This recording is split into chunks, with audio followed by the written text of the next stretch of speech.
गासिबो आर्टिस्टफ्रा बासाव गाखोजोबखांबाय।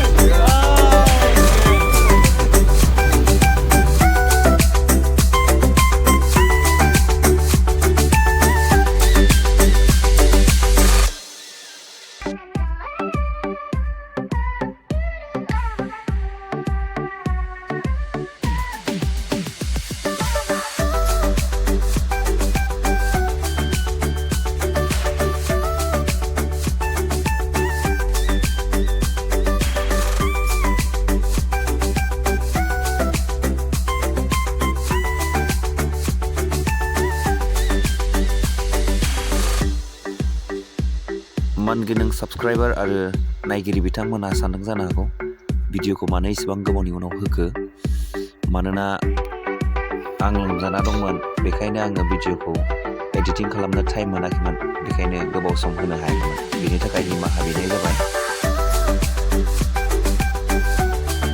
आं जोबोर एक्साइटेडमोन, मानोना लाइफआव फार्स्ट टाइम बलिउडनि सोरबा सुपारस्टारखौ नुनो मोनगोन, बेनि थाखायनो। बिथाङानो जाहैबाय बलिउडनि सुपारस्टार बिबेक आनन्द अबरय। ओरैनो बिबेक अबरय बुङो, थेवबो लिरनायाव बिबेक आनन्द अबरय लिरो। बिथांमोना नायनो हागोन। गिबियाव जोङो बड'लेण्ड इउनिभारसिटिनि सिङावनो साब कमिटि हिसाबै कनजारभेटिभ सेक्सननिफ्राय दं, बेवहाय जोङो नुजाहैग्रोगोन। दा बेनिनो माखासे नुथाय।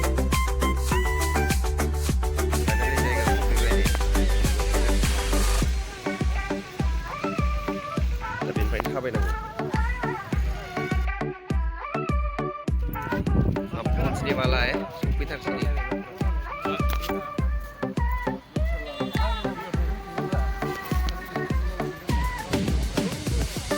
कौन सी भाषा है हमको प्रपोजर नंबर 1 बिलियन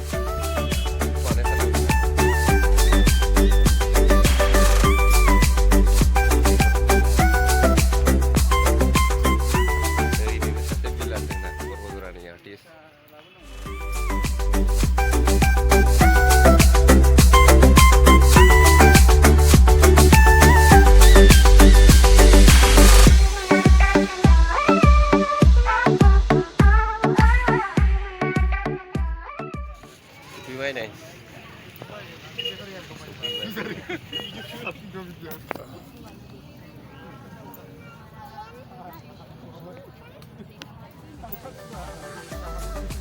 बे समाव जों बयबो मा दं होनना नायगिदिंना बेरायदिंगासिनोमोन। बेजों ज' गथ' बैसानि जायफ्रा आर्टिस्टफोर थांदोंमोन, जयैनो जायगाखौ नायगिदिंदोंमोन बे समनि गेजेरावनो।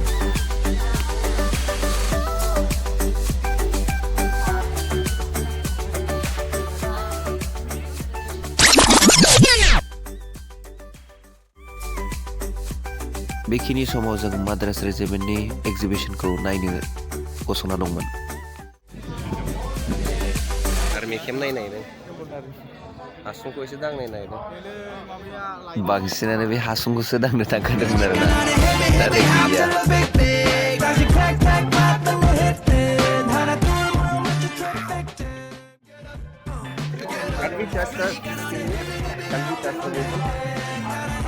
That time, some people were touching the weapons, sir.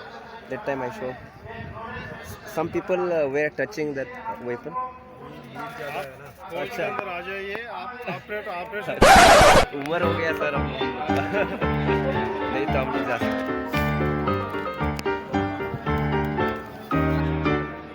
Look at these guys.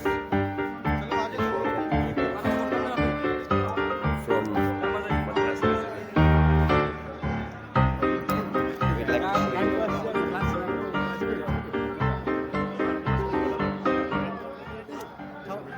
हासुंखौ दांनो बयबो गोसोथारमोन, नाथाय गैया, चान्स होआखिसै, मानोना गोबां मानसिफ्रा दंमोन नालाय, बेखायनो सोरनो दांहोथ्र'नो जानानै दांहोआसै।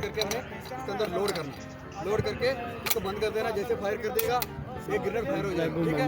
ये अपने जैसे फायर हो जाएगा, अगला ग्रेनेड इसके अंदर दोबारा लोड हो जाएगा, फिर दोबारा हम इसको फायर कर सकते हैं। इसी जैसे हमने एक साथ 6 ग्रेनेड को फायर कर सकते हैं। इसी ग्रेनेड ने ज़्यादा से ज़्यादा रेंज 375 मीटर तक फायर कर सकते हैं। जैसे ग्रेनेड यहाँ पर गिरेगा वहाँ पर ब्लास्ट हो जाएगा, वहाँ पर 5 मीटर रेडियस में जो भी टारगेट जो भी एम हो जाएगा। ये 84 mm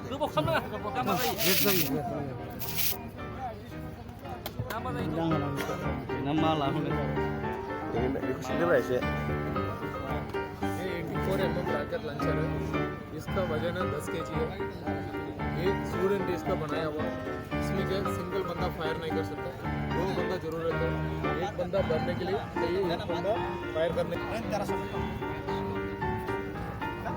1300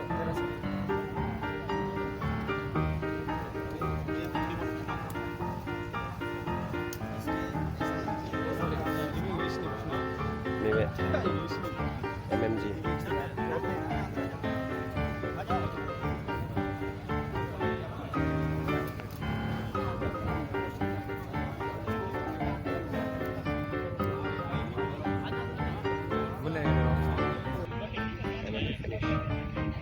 Finish it, guys. I'll show you the technical data of 51 mm board.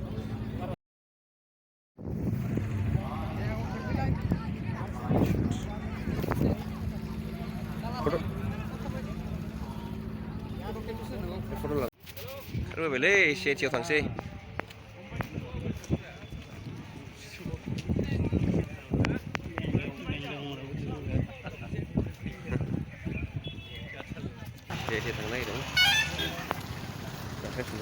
जोंना इभेन्टआ CIT आवसो बिसाना, बेखायनो जों ओंखारबाय थांनो।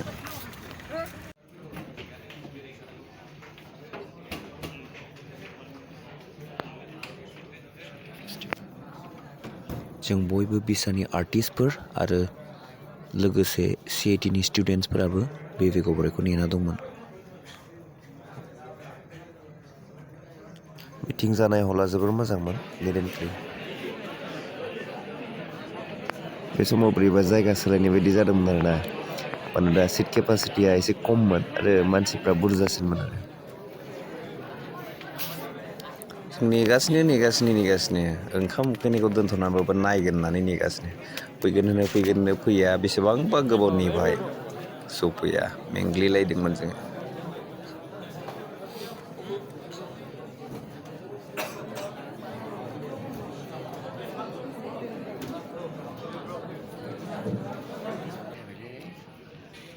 मिथिगौना लोगोफोर, बै दसेखिनियावनो इसेबां इम्पेशेन्ट जादोंना, सोरबा माने थानो हायैनि बायहेरायाव थांफिनदों, सोरबा फैफिनदों, बिराद आंबो बेबायदिनो जाबाय थादोंमोन, बिराद माने इम्पेशेन्ट जालांदों।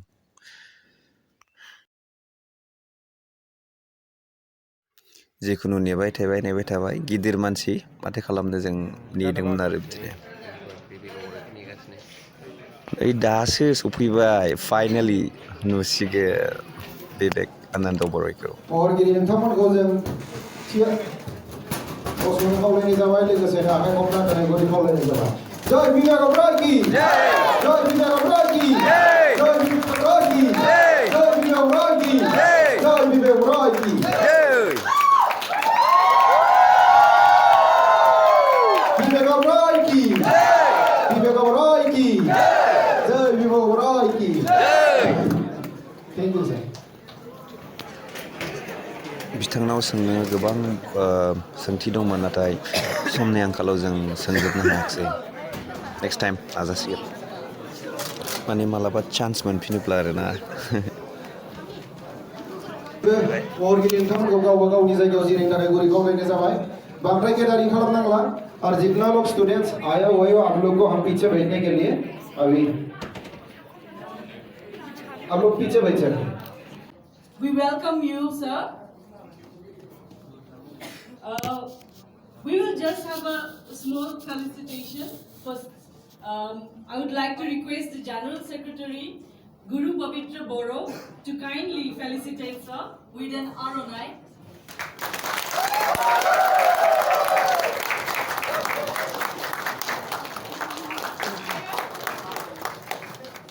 खूब मेहनत की, एक भी मिनट के लिए फ्री नहीं रहता था।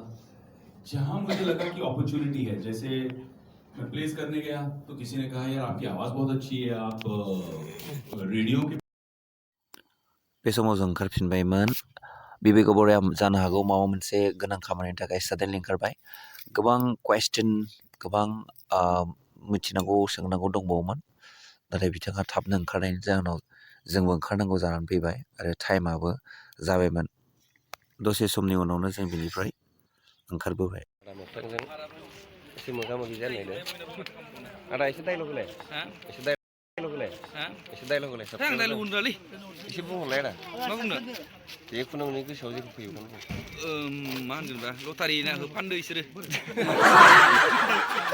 माने आदा साबसिन गेलेनो आदा बेखायनो मा होनदों आंसो बुहुमखौ दोननांगोन जे फाइनालि ओंखारबायलै नै ओंखारफिनबाय जोंना हनै बल्ब' VIP जोंना नै